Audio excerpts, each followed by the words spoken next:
Hello friends, welcome back to my channel वर्तेता learning platform. और आज हम आपसे डिस्कस करने जा रहे हैं स्टैक इम्प्लीमेंटेशन को लेकर के एक नया कॉन्सेप्ट। पिछले वीडियो में जैसा कि आपने देखा कि किस तरीके से हम एक फिक्स्ड साइज एरे यानी स्टैटिक एरे जिसका कि साइज स्टार्टिंग में ही हमने डिसाइड कर दिया है, उस एरे का यूज़ करके हम किस तरीके से अपनी स्टैक को इम्प्लीमेंट कर सकते हैं। लेकिन स्टैक हमेशा फिक्स साइज का नहीं होगा, कभी उसमें साइज में ऊपर या नीचे चीज़ें होती रहेंगी। कभी ऐसा होगा कि जो हमने एरे लिया है उस एरे में हमें और एलिमेंट्स डालने पड़ सकते हैं और हो सकता है हमारे पास जगह ना हो।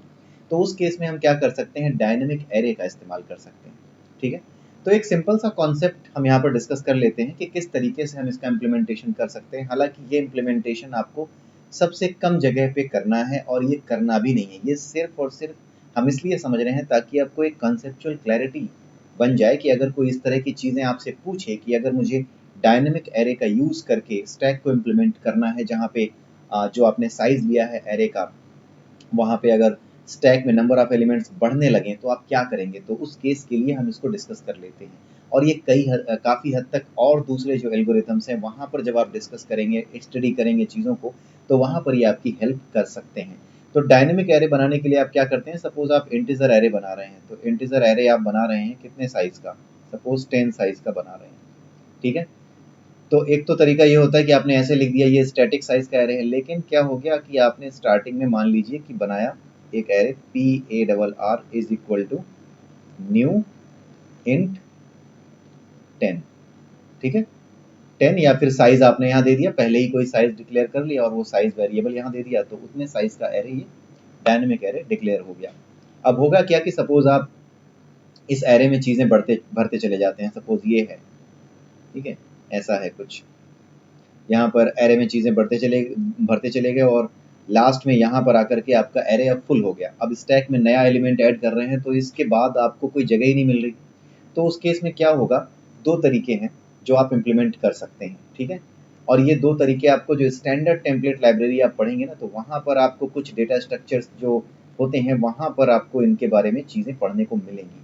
ठीक है, अभी के लिए आप अपने लेवल पर चीज़ों को समझ लीजिए कि किस तरह से जुगाड़ किए जाते हैं, कैसे इनको इम्प्लीमेंट किया जाता है। सपोज करिए कि आपको नया एलिमेंट और ऐड करना है और जगह नहीं बची, तो पहला तरीका होता है फिर से रीएलोकेट करना पूरे एरे को।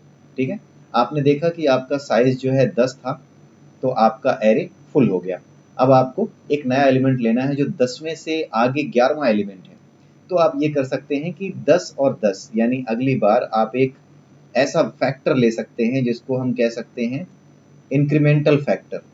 ठीक है, इंक्रीमेंटल फैक्टर आप ले सकते हैं जिसको आप 10 5 कुछ भी कर सकते हैं।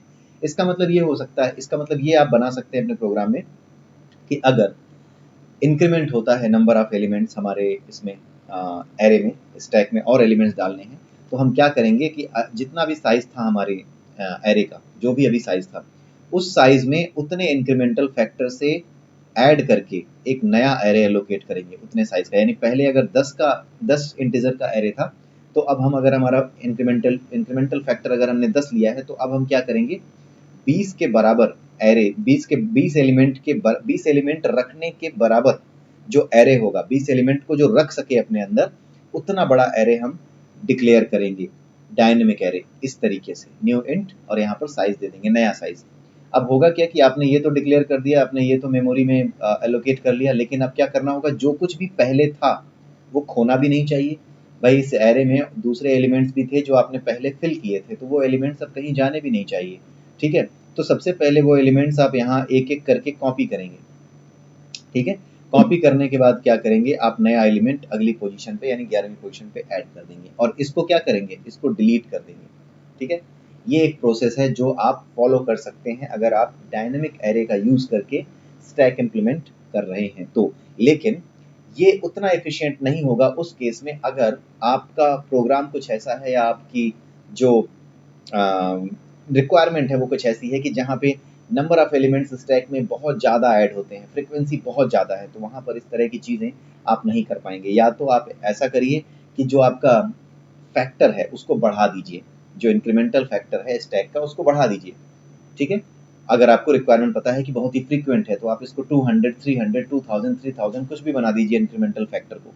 ठीक है, पहले डिक्लेयर कर लीजिए एक डिफ़ॉल्ट साइज़, उसके बाद जैसे जैसे एलिमेंट्स बढ़ें वैसे वैसे आप क्या करिए कि आप इंक्रीमेंटल फैक्टर से अपने एरे का साइज़ बढ़ाते जाइए और नए एलिमेंट्स उसमें ऐड करते जाइए और साथ ही पुराने एलिमेंट्स जो थे वो प्रिजर्व भी करते जाइए। भाई पुराने एलिमेंट भी तो नहीं जाने चाहिए ना कहीं। तो इस तरीके से आप स्टैक इम्प्लीमेंट कर सकते हैं एरे का यूज़ करके, डायनेमिक एरे का यूज़ करके। ठीक है, एक तरीका ये है।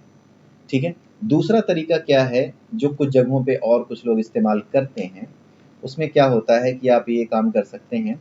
सपोज़ आपने पहले एक 10 एलिमेंट को स्टोर करने लायक, 10 इंटीजर्स को स्टोर करने लायक एक एरे बनाया जिसमें स्टैक आप इम्प्लीमेंट कर रहे थे और आप 10वें एलिमेंट पे स्टैक में आप वैल्यू ऐड कर चुके हो। 10वें मतलब मैक्सिमम नंबर ऑफ एलिमेंट्स आपके स्टैक में हैं और अब 11वां एलिमेंट आपको ऐड करना है। तो आप पहले क्या कर रहे थे, पिछला जो आइडिया था, जो पहला आइडिया था उसमें क्या कर रहे थे, हम इसको डिलीट भी करेंगे, नया मेमोरी एलोकेट भी करेंगे, फिर इसको कॉपी भी करेंगे। तो इसमें क्या होगा, टाइम कॉम्प्लेक्सिटी ज़्यादा होगी। इसके बजाय आप क्या कर सकते हैं कि आप इंक्रीमेंटल फैक्टर के बराबर या फिर उतना ही साइज़ का जो कि पहले आपने बनाया था एरे, उतने ही साइज़ का एक एरे आप और एलोकेट कर लीजिए। और इस एरे का जो बेस एड्रेस है, जैसे इस एरे का एक नाम होगा, ठीक है, वो नाम इसके बेस एड्रेस को दिखाएगा। ठीक है, ये बेस एड्रेस क्या करिए कि किसी एक लोकेशन पे स्टोर कर लीजिए। ठीक है, किसी एक ब्लॉक में स्टोर कर लीजिए, ब्लॉक 1 करके।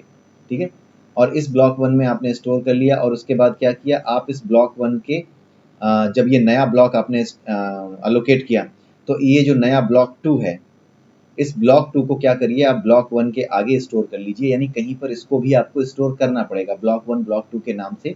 या तो आप लिंक लिस्ट बना करके आप ब्लॉक 1 ब्लॉक 2 के नाम से स्टोर करते जाइए। लिंक लिस्ट में आप ब्लॉक 1 एक लिंक लिस्ट ऐसी बनाइए जिसमें कि एरे ऑफ 10 एलिमेंट्स हो। ठीक है, नोड ऐसी हो लिंक लिस्ट की, एक नोड आप बनाइए लिंक लिस्ट की जिसमें क्या हो, एरे हो 10 एलिमेंट्स का और साथ में क्या हो, नेक्स्ट का पॉइंटर हो, पॉइंटर टू नेक्स्ट हो।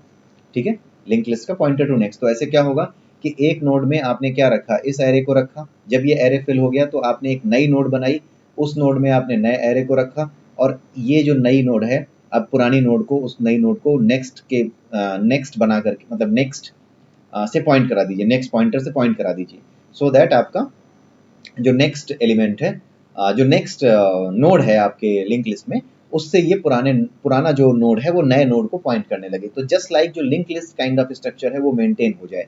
तो जब आपका ये linked list kind of structure जब आपका मेंटेन हो जाएगा, तो आप इस तरीके से क्या करेंगे कि आप इस चीज़ को बचा लेंगे, बार बार मेमोरी एलोकेट करने को बचा लेंगे, पुरानी मेमोरी से नई मेमोरी में मेंबर्स को एलिमेंट्स को ऐड करने से बचा लेंगे। और डिलीशन में जो समय जाता है इस मेमोरी एरिया को फ्री करने में भी आप एक इंस्ट्रक्शन आप एग्जीक्यूट करेंगे कि डिलीट करो इस एरे को, उसका क्लीन अप होगा, स्पेस क्लीन अप होगा, तो इसमें भी समय जाएगा। तो जो टाइम कॉम्प्लेक्सिटी है वो बच जाएगी आपकी, बस इतना करना होता है।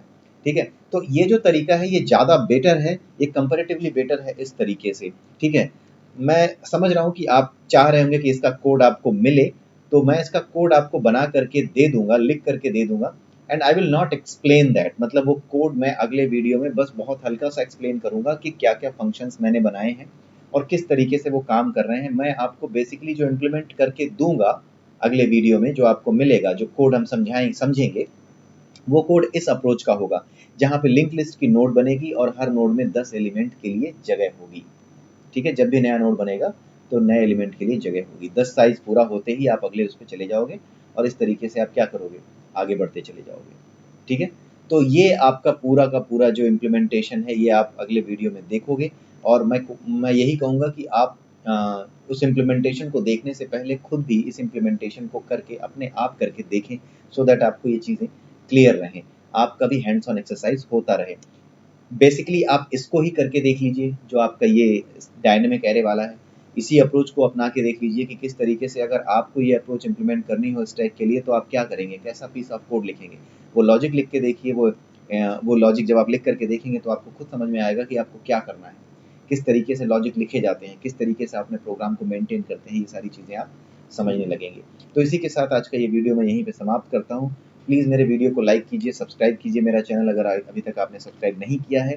और अगले वीडियो में फिर मिलेंगे एक पीस ऑफ कोड के साथ, वो कोड हम समझेंगे और वो कोड होगा आपका लिंक लिस्ट इम्प्लीमेंटेशन के थ्रू, ये वाली जो लिंक लिस्ट इम्प्लीमेंटेशन है इसके थ्रू स्टैक को इम्प्लीमेंट करना, जहाँ एरेज जो है लिंक लिस्ट के नोड में मेंटेन करूँगा मैं।